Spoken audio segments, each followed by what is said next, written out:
antes do Evangelho de Marcos, antes de começarmos o milagre, eu queria que você abrisse Isaías capítulo 45, que eu quero começar lendo este verso aqui de Isaías 45, e depois nós vamos falar especificamente do milagre desta noite. Marca aí Isaías 45, e nós já vamos ler um verso que tem a ver com o que eu vou dizer agora para vocês.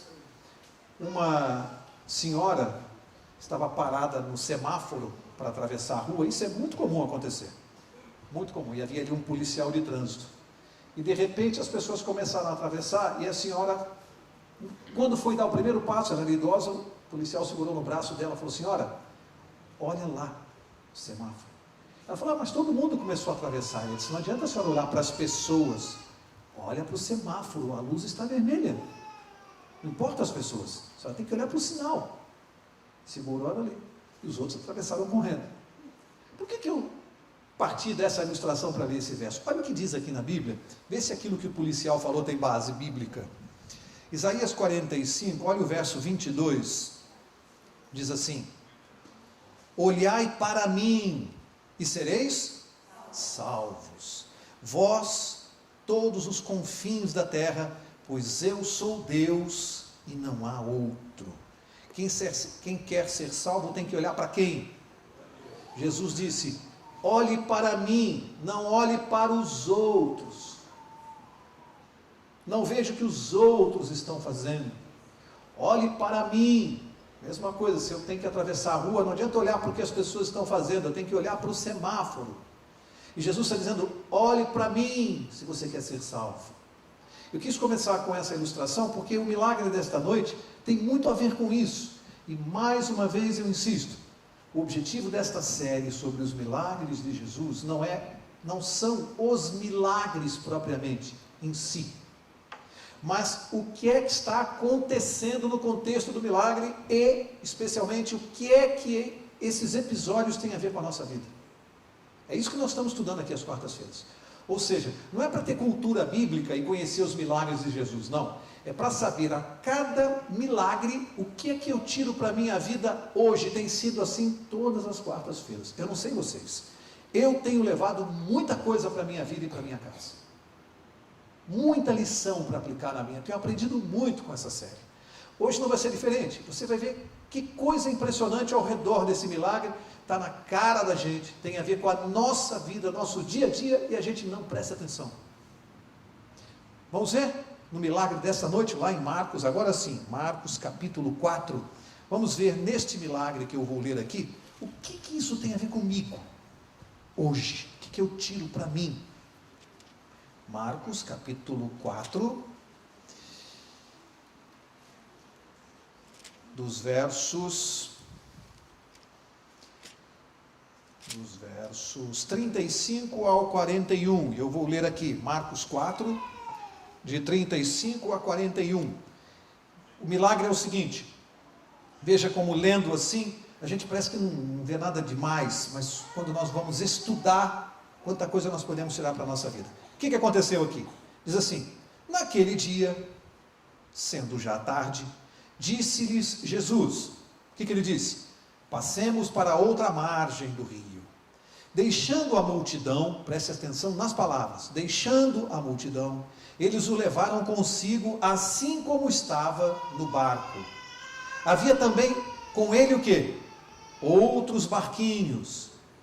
Ora, levantou-se grande temporal de vento, e as ondas se arremessavam contra o barco, de modo que já estava a encher-se. Jesus estava na popa, dormindo sobre uma almofada, preste atenção, dormindo dentro do barco, Jesus. Os discípulos o despertaram, dizendo, nós lemos no verso anterior que estava entrando água no barco já com a tempestade. Os discípulos o despertaram, dizendo, mestre, não te importa que pereçamos? Ele, despertando, repreendeu o vento e disse ao mar, cala-te, aquieta-te. Então o vento se aquietou e houve grande bonança. Ele disse aos discípulos, por que sois tão tímidos? Ainda não tendes fé? Eles sentiram grande medo e diziam uns aos outros, quem é este que até o vento e o mar lhe obedecem? Bom, Agora vamos ver, ponto a ponto, o que tem aqui nesse relato que a gente tem que prestar atenção na nossa vida.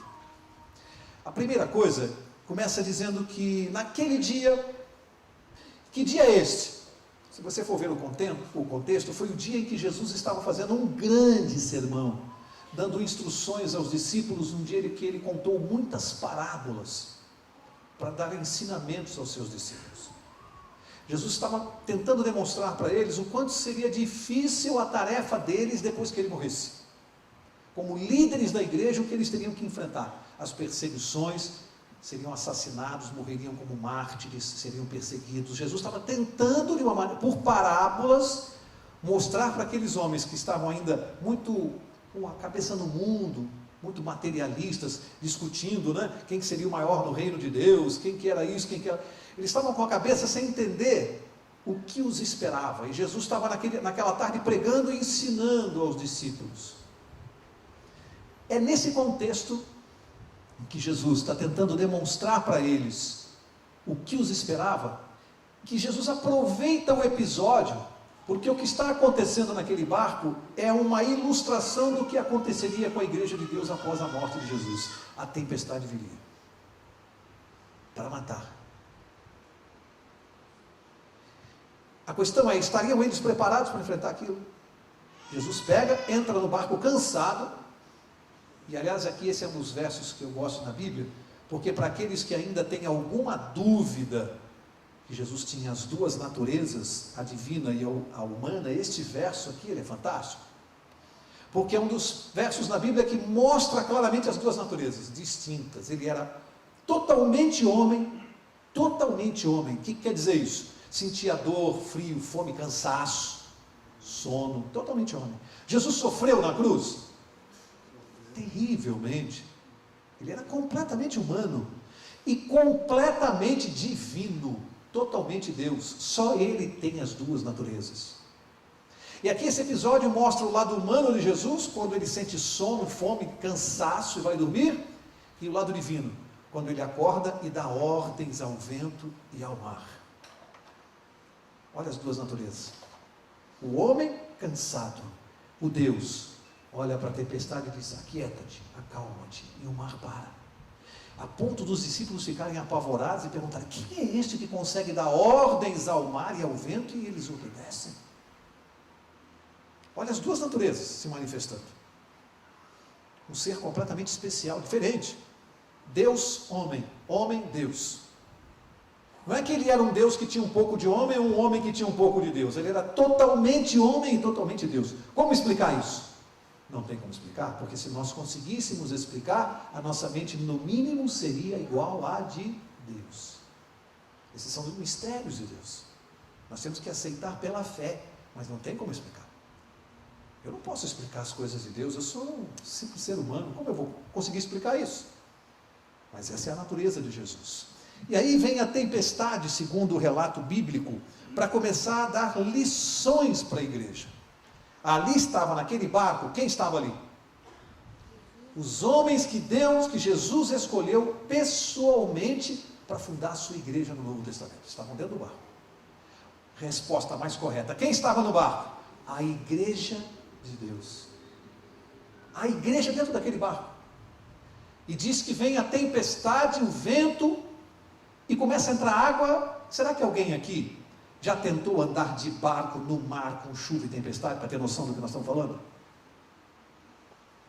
Vocês têm noção do que é tempestade, raios, ondas de 3 metros de altura num barco? Ali tinham pescadores experientes, Pedro, ficaram apavorados com o que estava acontecendo. E a Bíblia diz que Jesus estava dormindo. O que eu aprendo com isso? Será que alguém vai dizer assim: esse é o Deus que não se preocupa com a gente? Onde está Deus quando os meus problemas estão acontecendo? Ele está dormindo? O que perguntaram para Jesus? O Senhor não se preocupa com o que está acontecendo? Foi a pergunta que fizeram para ele. Repreenderam Jesus dormindo. O Senhor não se preocupa com o que está acontecendo aqui com a gente? E aí vem a pergunta: por que Jesus permitiu que aquilo acontecesse? Olha que esse episódio tem várias respostas de grandes indagações para o ser humano. Primeiro, aquele que é de Deus, que é fiel, que é uma pessoa justa, que crê em Jesus, ele vai enfrentar problemas e tempestades? Sim ou não? Sim. Aqui, ó. Primeira lição, a igreja de Deus, as pessoas fiéis enfrentam tempestades. A Bíblia não diz que nós estamos isentos das tempestades. Não.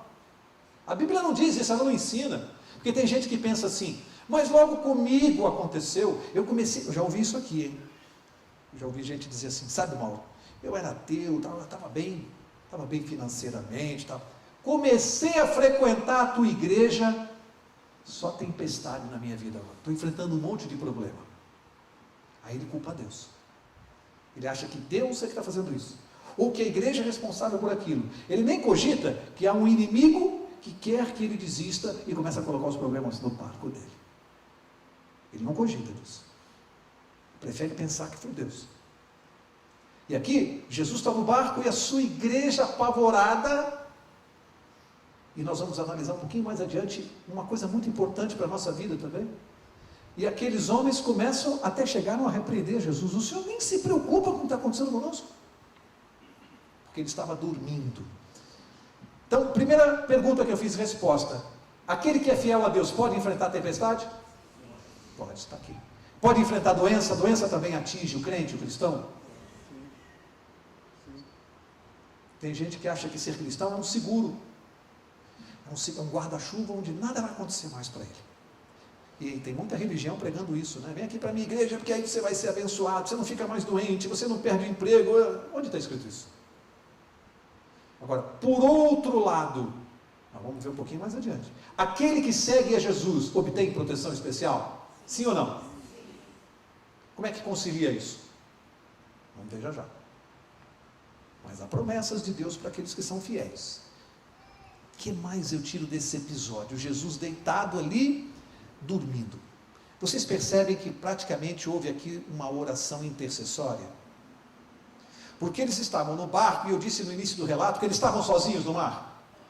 A Bíblia diz que havia outros barcos, quando Jesus resolveu atravessar para o outro lado para descansar. Por que ele resolveu atravessar para o outro lado? Porque do outro lado moravam cristãos ou pagãos? Pagãos. E ele achou que indo para o lado de lá, achou não, ele tinha certeza, ele seria menos incomodado. Mas acontece que para onde ele ia, sempre ia uma multidão atrás. Mesmo assim, algumas pessoas tomaram barcos e começaram a segui-lo para o outro lado. O interessante é que os discípulos, quando a água começou a invadir e o barco ia virar, e eles iam morrer ali no mar com a tempestade, eles fizeram um apelo para Jesus. No Evangelho de Mateus, diz assim, salva-nos. É um apelo para Jesus. Foi uma oração intercessória. Quando Jesus olhou para o mar e para o vento e disse, aquieta-te, e o vento parou, beneficiou só o barco deles ou beneficiou os outros? O que vocês acham? Pergunto, oração de um cristão, oração intercessória do cristão, beneficia outras pessoas? Familiares de pessoas que são fiéis a Deus podem ser abençoados por uma oração intercessória? Deus pode abençoar pessoas que não têm nada a ver com isso pelo simples fato de estarem próximos da sua igreja? Aumenta a nossa responsabilidade, sim ou não? Já pensou nisso alguma vez na sua vida? Que onde você está, pela proteção especial que você recebe, outras pessoas envolvidas no mesmo ambiente podem pegar carona na bênção? Você já pensou nisso? Só porque você está protegido. E aquela proteção, ela alcança outras pessoas. E isso nós podemos fazer através da oração intercessória, porque o que aqueles homens fizeram foi uma oração intercessória. Olha o poder da oração intercessória. O que a Bíblia diz? A oração do justo é poderosa e eficaz. Portanto, olha a nossa responsabilidade. A gente até se arrepia quando pensa nisso, né?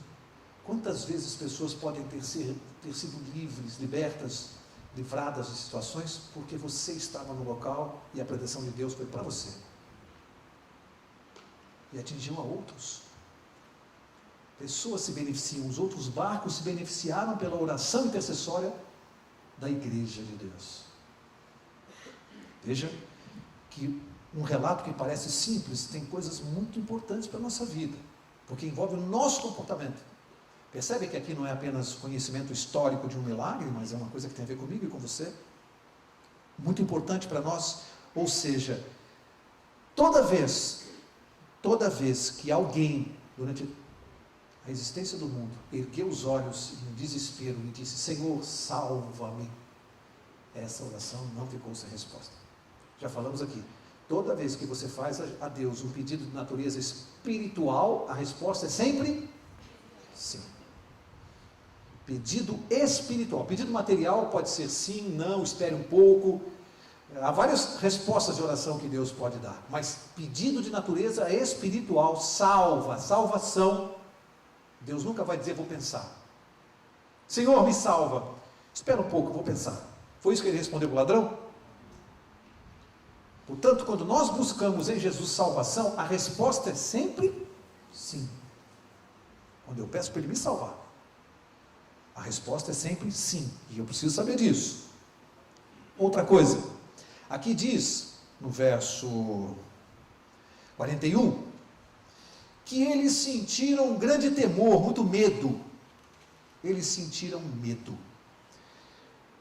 É normal, é natural um ser humano ou alguém que segue a Jesus sentir medo?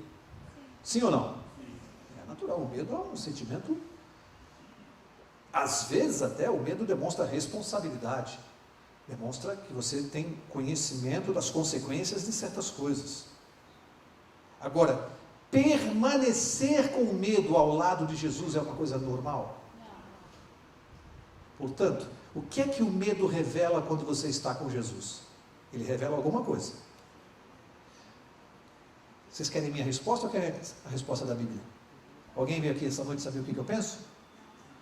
Vem aqui saber o que eu penso? Não? Também não precisa magoar, né? Verso 40. Olha o que Jesus disse. Ele disse aos discípulos: por que sois tão tímidos? Ainda não tens o quê? O que é que o medo ao lado de Jesus demonstra? Falta de fé. O medo, até um certo ponto, ele é natural. O ser humano tem medos imaginários, né? O ser humano tem medo de perder o emprego, às vezes não está nem correndo risco disso, mas fica preocupado que pode perder o emprego, vai ficar preocupado que pode ficar doente, fica preocupado com o futuro, fica preocupado com o passado. Tem gente que vive com medo sempre, inseguro o tempo todo, esquecendo que se Deus cuida dos passarinhos, por que não haverá de cuidar de nós? Se eu sou cristão, confio em Deus, eu não posso viver com medo, porque ao lado de Jesus não há espaço para o medo, ele demonstra falta de fé. E foi por isso que Jesus perguntou para os discípulos: vocês não têm fé? Onde eu estou? O senhor está aqui no barco, vocês têm medo de quê? Eu pergunto, se você anda apavorado, onde anda Jesus na sua vida? Ele está no seu barco junto com você porque você o busca? Ou você está longe dele? Porque ele não foge da gente, nós é que fugimos dele. A gente às vezes faz aquela oração: Senhor, vem aqui neste momento a mim. Como vem aqui? Ele nunca sai do meu lado, eu que me afasto dele. Jesus nunca se afasta de mim, eu que preciso fazer um esforço danado para me afastar dele. Sabe por quê? Porque se eu começar a fazer isso devagarinho, sem jeito, ele vem atrás, eu preciso fugir dele, né? Vocês já pensaram que se nós concretizássemos uma situação real, Jesus está aqui agora? Sim ou não? Sim. Onde houver 2 ou 3, lá eu estarei. Portanto, Jesus está aqui do meu lado. Isso é uma coisa que não é fantasia, isso é real, ele está aqui. Aí eu pergunto, Jesus estando aqui, dá para pecar com ele aqui? Imagina, você com Jesus, aí você quer pecar, imagina aí um pecado qualquer. Jesus estando do meu lado, o que eu teria que fazer? Jesus, dá para olhar para lá um pouquinho? Porque na frente dele é complicado você pecar, né? Então você pede para ele distrair, olhar para você poder pecar. Quer dizer que a gente, para pecar, tem que pedir para Jesus olhar para o outro lado. Se você realizar isso na sua vida, você vai ver que para você pecar, você tem que pedir para ele olhar para lá. Porque ele está do seu lado o tempo todo, ele está vendo tudo, não adianta esconder. Você pode esconder de quem quer, mas de Jesus não. Desde que eu entendi isso na minha vida, 15 anos atrás, sempre que ocorria algum pensamento, uma tentação, na mesma hora eu me lembrava que ele estava do meu lado, e como isso ajuda. Porque aí você já começa a desconversar. Até pensamento ele sabe, então não adianta enganar. Tenta viver o seu dia a dia lembrando que Jesus está do teu lado. Você vai ver quanta besteira a gente deixa de fazer. Só de pensar nisso. Ele estava dentro do barco. E os caras estavam com medo. Aí eu fiquei pensando, li muita coisa essa semana sobre isso, descobri muita coisa legal. E aqui uma coisa fantástica. Se era a igreja de Deus ali, e se Jesus estava no barco, uma pergunta aqui tem que ser feita. Por que eles sentiram medo? Porque essa pergunta é para mim. Se eu, em determinado momento da minha vida, estiver sentindo medo, sendo cristão, estando na igreja, orando, estando com Jesus, e um dia eu estiver com medo de alguma situação na minha vida, esse medo que tira o sono, que te traz depressão, angústia, medo do futuro, medo das coisas, medo da vida material, qualquer coisa assim, se você está vivendo assim e não consegue se libertar desse medo, a pergunta é, por que eles sentiram medo, ou por que eu posso eventualmente vir a sentir estando com Jesus? Eu tenho que ter a resposta. Se eu encontrar a resposta, eu posso evitar que isso aconteça na minha vida, sim ou não? É importante descobrir por que eles sentiram. E está tão claro. Está tão claro. O que é que eles estavam fazendo a ponto de esquecerem que Jesus estava no barco? Por que eles sentiram medo? Porque eles não se lembraram que Jesus estava dormindo. Claro. Eles esqueceram. E o que os distraiu? Eu preciso saber para a minha vida, ou seja, o que pode me distrair para eu esquecer que Jesus está dentro do barco da minha vida? O que vocês acham que os distraiu?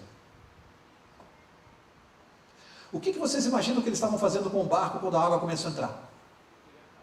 O que eles estavam fazendo? Tirando água, remando, tirando água, gritando, puxa aqui. Eram pescadores experientes. Eles estavam lutando com o problema ali, cuidando do problema. Então, resposta. O que distraiu? Eles estavam tentando se salvar. Esforços para se salvar. E Jesus dormindo. Por quê? Porque quem é que nos salva? Não adianta eu tentar me salvar. Não adianta eu, diante de um problema, enquanto eu puder ou depender de mim, de algum ato meu, para resolver o problema, Deus não vai fazer por mim, já estudamos isso aqui. A minha parte, a parte do homem, o homem tem que fazer. Mas quando não depende mais de mim, aquela tempestade no barco dependia deles. Portanto, era um problema que eles não podiam resolver, mas estavam esquentando a cabeça e sofrendo, tentando resolver o problema. Que tinha fugido já da força humana. E eles esqueceram de Jesus porque estavam tentando se salvar. Será que tem gente aí fora ou aqui dentro, não sei, que está se distraindo e esquecendo de Jesus, achando que por si mesmo pode encontrar solução e salvação? Será?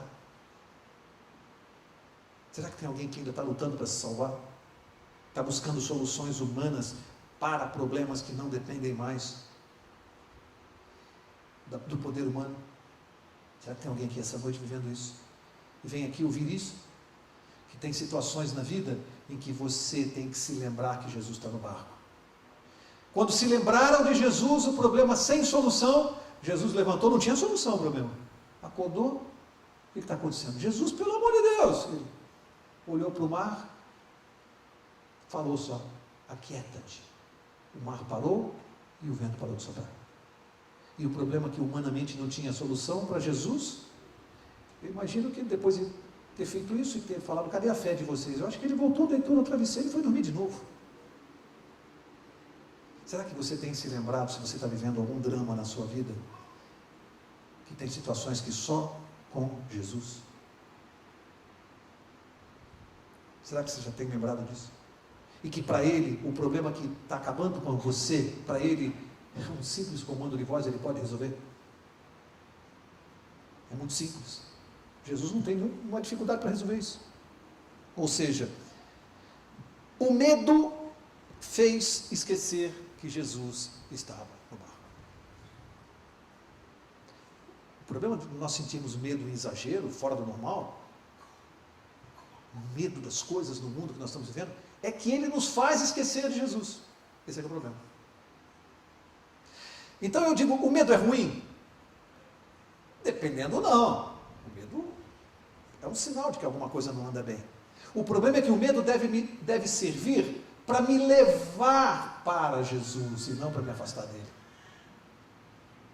Sentir medo não tem nenhum problema. Ele deve me levar para Jesus. E quando eu vou para Jesus, e como é que eu vou para Jesus? Bíblia e oração. Eu vim para Jesus essa noite? Você veio para Jesus essa noite? Está aqui, ó. Bíblia e oração. No momento que você está aqui nesse livro, bebendo as palavras desse livro, ou orando, conversando com Jesus Cristo, o medo tem que sair. Porque a fé lança fora o medo. Por isso que a fé é boa. Porque ela tira o medo. Você deixa de ficar apavorado. Eu vou citar um fato, um testemunho bem rapidinho aqui, bem recente. E eu tenho aqui testemunhas que são a Cássia e o Sérgio. Aliás, nós vivemos esse problema. Nós temos um chalé ali em Atibaia. Somos vizinhos no condomínio. E vocês, alguns devem saber pela imprensa aí, que o rio Atibaia estava transbordando, a coisa ficou séria lá na região, alagou muitas coisas, e cada dia que o jornal dizia que o rio estava subindo, a gente ficava preocupado, porque o nosso condomínio ali. Até que chegou no nosso condomínio, derrubou o muro, a água entrou lá, tal, tivemos que correr lá. O prefeito da cidade mora no mesmo condomínio, e corremos lá durante a tarde para ver o que era possível fazer, gente apavorada, ia tirar os móveis, ia mudar, e nós chegamos lá, olhamos a situação, olhei, Sérgio, é o seguinte, aqui está nas mãos de Deus, eu não vou tirar minha mobília daqui, nem fazer... Até brinquei com ele, falei, Deus disse que 10 mil cairão à direita, 1000 à esquerda, e nada vai acontecer. Então, vamos colocar fé em Deus, e vamos confiar nele, e não vai entrar água aqui na nossa casa. E acabou com a região, alagou tudo lá, e não entrou uma gota d'água na nossa casa. É fé. Fé. Crer em Deus e acreditar que Ele que pode dizer. Daí vocês imaginem como esse milagre dessa semana foi importante para mim ultimamente. Que quando eu me lembrava da água, eu pensava, Jesus vai dizer, aquieta-te, essa água vem até aqui, daqui para cá não vem mais. E o fato de não ter chegado nas nossas casas, abençoou todo o resto do condomínio. Aí quando eu leio esse milagre, eu falo, meu Deus, é para mim. Pessoas foram abençoadas, eu creio, cada um tem sua fé, eu tenho a fé, que foi por nossa causa, Sérgio. Porque a igreja de Deus estava ali. A igreja de Deus estava dentro do barco. Falei, Sérgio, vamos acreditar que nós estamos... Jesus está no barco. Então me arrepia falar isso para vocês hoje, porque não é chegar aqui e falar bonito, falar de teoria. Eu vivi essa experiência com Jesus. Eu sei o que é buscar Jesus no barco e lembrar, eu não vou me esquecer que Ele está no barco. Vamos dizer, Senhor, se for da tua vontade, se o Senhor entender que não deve acontecer, e não aconteceu. E o nosso condomínio foi preservado e a região está toda alagada. Explica isso. Explicação? Jesus Cristo, Senhor dos Senhores. E como é bom saber que Ele protege a sua igreja e abençoa os que estão próximos. Pega um carona numa bênção. Então não é uma coisa da boca para fora, bonita, que a gente vem falar para vocês. É uma coisa que eu sinto dentro do meu coração. E eu precisava falar isso aqui essa noite. Eu precisava testemunhar. É como se nesse momento eu estou dizendo uma coisa que eu já fiz em oração. Já falei dezenas de vezes. E vou dizer de novo. Obrigado, Senhor Jesus. Mais uma vez. Eu vivo agradecendo a Deus sempre por todas as bênçãos que Ele me concede. Havia uma regra básica que Jesus queria ensinar nesse milagre para os discípulos. E quer ensinar para nós essa noite. Uma regra básica, que eu não posso sair daqui essa noite sem entender isso. É que quando Jesus está no barco, nós temos que confiar nele. Eu imagino que essa noite aqui deve haver dezenas ou centenas de problemas das mais diferentes naturezas, que eu não imagino que no mundo de hoje alguém não tenha problema. Eu mesmo acabei de dizer que o dia hoje para mim foi terrível. Todo mundo tem problemas. Mas como é bom nós confiarmos, fé para ser exercitada, fé é como um músculo, se você não exercita, atrofia. Fé tem que ser exercitada todos os dias, como um exercício físico. A gente tem que exercitar essa fé, acreditar que por mais que o mundo esteja descendo numa velocidade, o cristão é protegido e preservado. Ele tem que viver por essa fé, por essa esperança. Sobre experiência pessoal, me lembro da história de uma menina que quando foi matriculada no colégio, tem aquela ficha da escola e tem lá aquela pergunta, religião, colégio de uma determinada religião, e a menina, os pais colocaram assim, ateus, na ficha da professora de religião daquela escola, quando viu aquilo, falou, ateus a menina?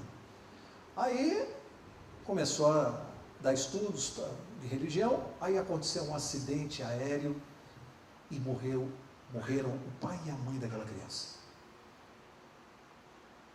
E aí ficou aquela situação, todo mundo na escola ficou sabendo, aquela menina, até que um dia a professora resolveu estampar uma foto como esta aqui.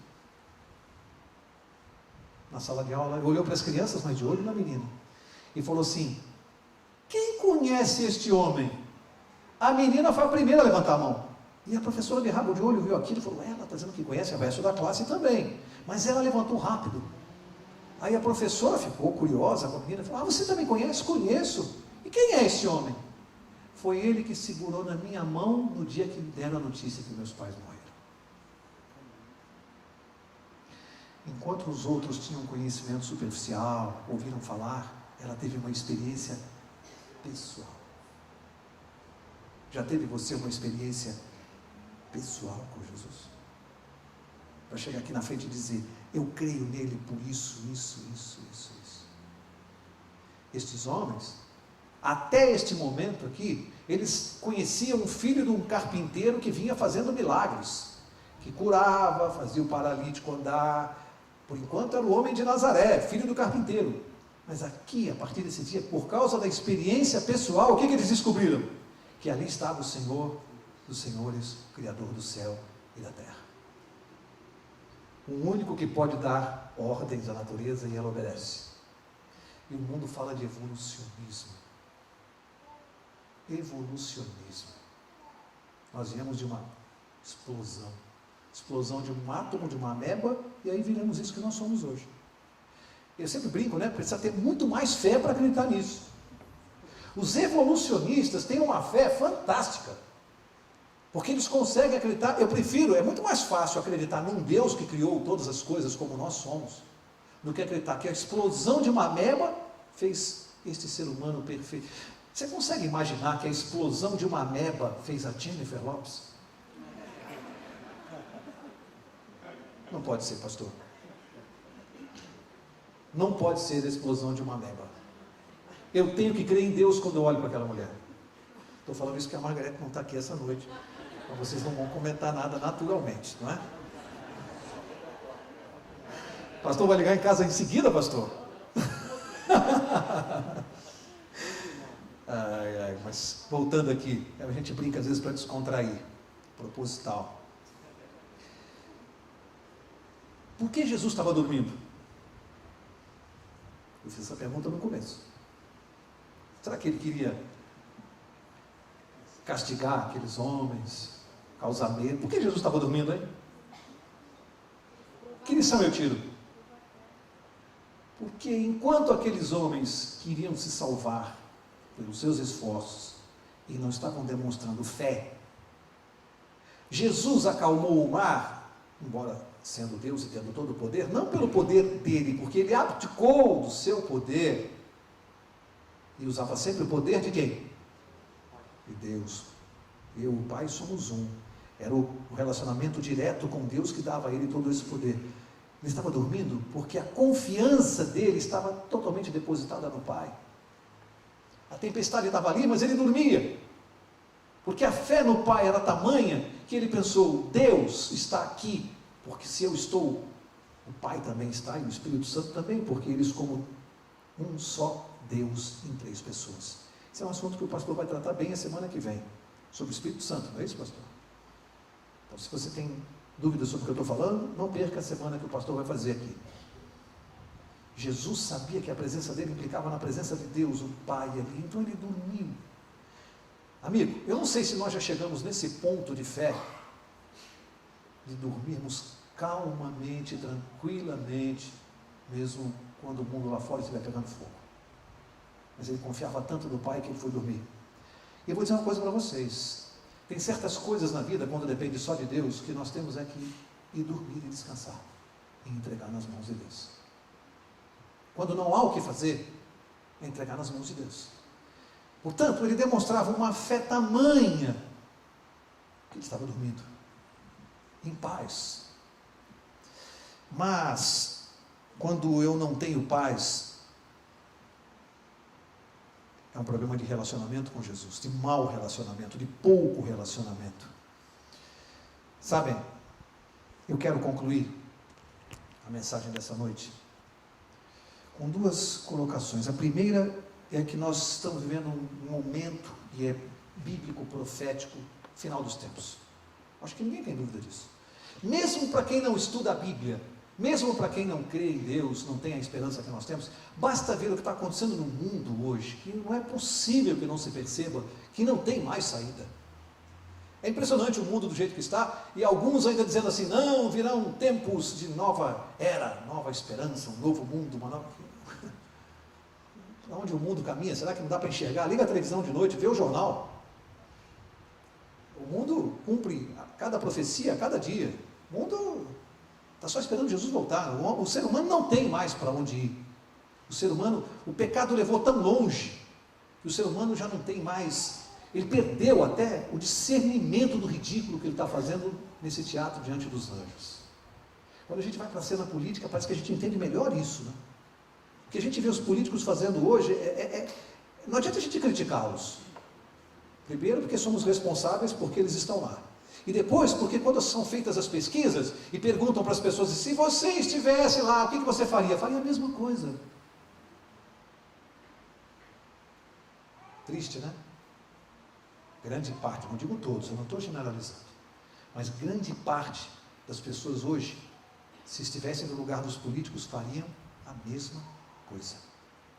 Porque isso é uma questão de caráter. E a Bíblia demonstra que o ser humano perdeu completamente, se afastou de Deus, perdeu completamente a referência. Nós estamos no fim. Se há um momento que nós precisamos de fé e de confiança em Deus, é agora. Um mundo egoísta que só pensa em si, ninguém pensa mais nos outros. Ninguém está preocupado com o sentimento dos outros. Hoje se mata por um chinelo, se mata por qualquer bobagem. Por qualquer bobagem. 2 semanas atrás, o meu ex-cunhado foi sequestrado. Recebi um telefonema meia-noite da minha cunhada chorando, e foi uma coisa terrível para a gente acompanhar aquilo tudo lá. Saiu na televisão, não sei quantos viram quando falaram do empresário de Campinas, que foi sequestrado a semana passada. Aquele empresário de Campinas é meu ex-cunhado. E foi uma coisa terrível, e ele contando para mim, depois chorando, no carro dele com os bandidos com a arma, e no carro ao lado, o rapaz de Atibaia, que pegaram, o japonês, que estava no porta-mala do carro. Isso aí saiu em todos os programas aí. Pois sabem que após assaltarem, tirarem o dinheiro do japonês, tiraram ele do carro, do porta-mala, os bandidos fizeram ele andar, e um disse para o outro, acaba logo com ele, atira. E meu cunhado começou a olhar e disse assim, vocês não faz isso, cara, não mata ele, vocês já tomaram o dinheiro dele, deixa ele em paz. E os bandidos falam, cala a boca aí, senão vai sobrar para você. Vai, cara, vai andando. Não olha para trás. O japonês tremendo, andando, e um olhando para... Vai, cara, atira logo. E meu cunhado, não faz isso, cara, não atira. Implorando para o bandido não atirar. Não faz isso, vocês são jovens. Vocês vão acabar com a vida de vocês. Não faz isso, cara, pelo amor de Deus, não faz isso. Um dos bandidos correu, deu com o pé nas costas do japonês, jogou ele numa vala e resolveu ir embora. Não matou o rapaz. Mas por um fio ele poderia ter tomado um tiro, por nada. Esse é o mundo que nós estamos vivendo. Por nada. Ali foi Deus. Eu acho que quando o meu cunhado falou, pelo amor de Deus, não faz isso, eu acho que só o nome de Deus ali, só o nome de Deus foi citado e acabou. E a gente vive nesse tempo hoje, em que você sai de casa e não sabe, não tem noção, a gente está literalmente nas mãos de Deus, gente. Estamos vivendo um tempo que nós estamos totalmente, não há segurança para nada nesse mundo, mas, a não ser confiar em Deus.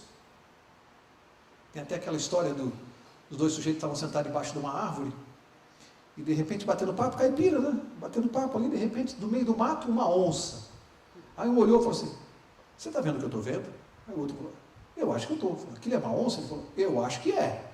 Rapaz, não brinca, foram ficando em pé, assim, devagarinho, e a onça ali olhando para eles, do outro lado da estrada. E eles olhando, tentando recuar, e a onça começou a atravessar a estrada, e eles não conversaram, né? Começaram a correr. Começaram a correr correndo bastante, a onça começou a correr atrás, aí um deles começou a se livrar do chinelo.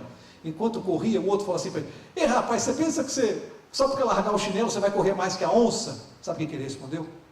Eu não preciso correr mais que a onça, eu só preciso correr mais que você.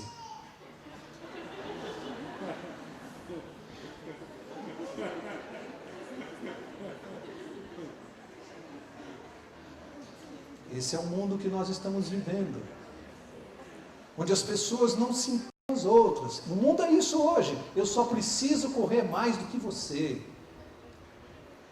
Não tem mais amor. O amor se esfriou. Para acabar, eu já contei essa história algumas vezes, mas ela se encaixa tanto na mensagem dessa noite. 2 amigos haviam se formado junto, e passaram anos sem se ver. Isso acontece. Às vezes, faz pouco tempo eu reencontrei um colega de faculdade de 30 anos atrás. E eles se cruzaram ali no supermercado, trocaram os cartões. Puxa, como você está diferente, você engordou, você ficou careca, aquelas coisas, né? E aí, de repente, um convidou o outro para ir na sua casa. Marcaram lá, na data marcada, o sujeito foi lá, tocou a campainha, atendeu a empregada, falou: olha, ele deu uma saidinha rápida, que ele foi resolver um negócio aí, mas pediu para o senhor, se chegar, entrar aqui na sala e aguardar, que ele já está chegando. Quando ele entrou na sala, ele viu uma menina paraplégica sentada numa cadeira de rodas. E aí começou a conversar com a criança, descobriu que era filha do amigo. Falou: meu amigo tem uma filha paraplégica. Aquele choque, né? Não esperava. E a garota conversando e falou que era aniversário da mãe, e o pai tinha saído para comprar uma televisão nova para dar de presente. E ele conversando com a menina, mais chocado com a situação da garota na cadeira de rodas. Daqui a pouco o barulho da chave, e ela disse: papai está chegando, papai está chegando. E o pai lá com aquela baita caixa pesada se equilibrando. Aí, antes de abraçar o amigo, a menina começou a gritar: pai, me dá aqui, que eu quero entregar para a mamãe. Eu vou lá em cima, a mãe estava tomando banho, eu vou lá em cima e vou entregar para a mãe. E ela na cadeira de rodas, aquela caixa enorme. Aí o pai: não, filhinha, peraí, calma, que o papai vai levar, tal. E ela: não, pai, eu quero, me dá aqui que eu quero entregar. E aquela situação constrangedora na frente do amigo, porque como é que aquela menina com a cadeira de rodas ia subir a escada para entregar ela? E o pai tentando acalmar: não, filhinha, o papai vai levar para... não, pai, eu que quero entregar para ela. E nervosa. E aquela situação constrangedora: põe aqui no meu colo. E o pai: filha, mas está pesada, põe aqui, pai. Aí, para se acalmar, ele foi, levemente segurou assim a televisão no colo da garota. Na hora que ela abraçou a caixa, ela não conversou, olhou para o pai e falou assim: agora me pega aqui junto com a cadeira e me leva lá em cima. Mas olha que coisa incrível essa menina está ensinando para nós. Às vezes, porque paraplégicos espirituais, todos nós somos. Espiritualmente falando, todos nós somos aleijados. Paraplégicos, defeituosos, espirituais. Todo mundo espiritual, todos nós somos paraplégicos. Aí às vezes a caixa dos nossos problemas, às vezes tem tantos, e ela é tão pesada, e a gente tenta carregar. Tenta carregar coisas que nós não temos condições de carregar. Aí a menina ensina para nós uma lição tão simples. É olhar para o pai e dizer: Senhor, me pega junto com a caixa dos meus problemas e me leva para o alto. Você já experimentou fazer isso? Pedir para Deus te pegar junto com a caixa e te carregar no colo? É isso que a gente tem que fazer todos os dias. Senhor, me pega com essa caixa, porque eu não consigo mais levar. Ficou pesada demais para mim, mas o Senhor pode. E Deus, com todo o carinho e amor, te pega no colo com a caixa e te leva para o alto. Quarta-feira que vem, nós vamos estar aqui, o pastor estará pregando sobre a Semana do Espírito Santo. E na outra quarta nós seguimos com a sequência sobre os milagres de Jesus.